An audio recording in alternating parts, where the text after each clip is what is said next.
नमस्कार दोस्तों, आपका हिंदी स्टोरीज डियर में स्वागत है। एक दिन एक गरीब लड़का जो घर घर जाकर अपना सामान बेचता था ताकि वह अपने स्कूल की फीस दे सके।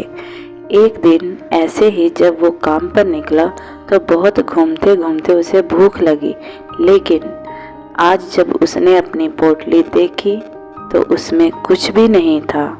शायद उसकी माँ उसे खाने का डिब्बा देना भूल गई थी और उसे भूख भी बहुत लग रही थी।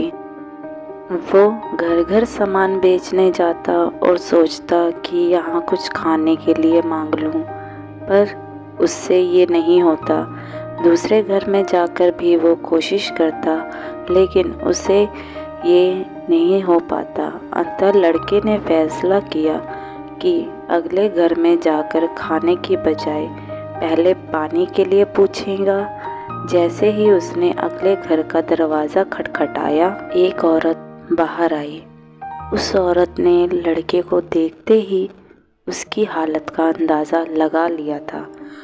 उस औरत ने उसके लिए एक बड़ा ग्लास भर के दूध लाया, जिसे वह लड़का धीरे धीरे पीने लगा। और पीने के बाद लड़के ने पूछा कि इसके मुझे कितने पैसे आपको देने होंगे, लेकिन उस औरत ने मुस्कुराते हुए कहा कि किसी पर भी दयालुता दिखाने पर पैसे लेने नहीं चाहिए, इसलिए पैसे देने की कोई ज़रूरत नहीं है। आज उस लड़के को इंसानियत से परिचय हुआ।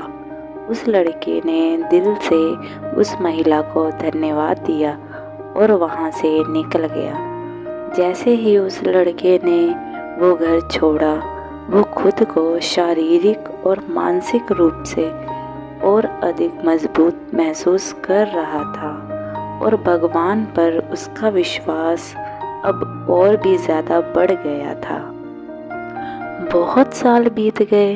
अब वो छोटा लड़का एक बहुत बड़ा डॉक्टर बन गया था और अपने पेशे को बड़ी ही सहजता से निभा रहा था। एक दिन उसके अस्पताल में एक औरत को लाया गया, जिसकी हालत बहुत ही गंभीर थी। जब डॉक्टर को पता चला कि ये औरत उसके पुराने शहर की है, तो वे उसे देखने तुरंत गया। डॉक्टर ने जब उसे देखा तो वो उन्हें पहचान गया। ये वही औरत थी जिसने उसकी मदद की थी और एक गिलास दूध भी दिया था।